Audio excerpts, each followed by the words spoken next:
আসসালামু আলাইকুম প্রিয় গাইস, আজকে চলে আসলাম সেই তুলা ফার্মে।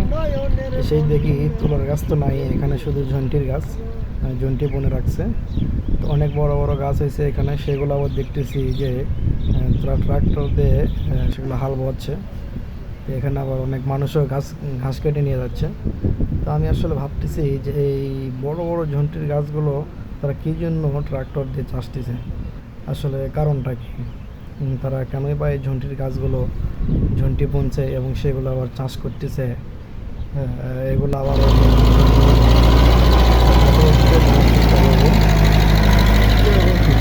এগুলো চাষ করতেছে, যদি এখানে কাউকে পাওয়া যায় কিনা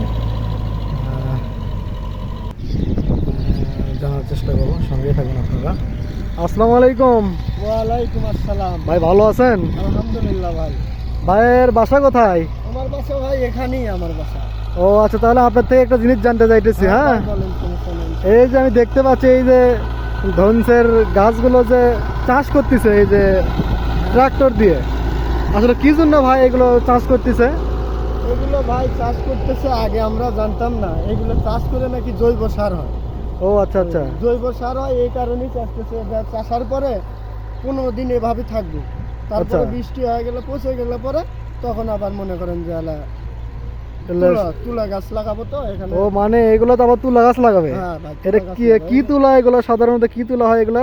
এগুলো তুলার গাছ, মনে করেন যে এত বড় বড় তুলার গাছ হয়। এই তুলাতে বিভিন্ন কাজে লাগায়, ড্রেসিংয়ে বিভিন্ন জায়গায় লাগানোর পরে বিভিন্ন জায়গায় দেওয়া হয়। ও বুঝতে পারছি। আসলে আমরা এতদিন জানতেছিলাম যে এই হনসের গাছ দিয়ে শুধু খড়ি হিসেবে ব্যবহৃত হয়, মানে চুলায় যে জ্বালায় এগুলো।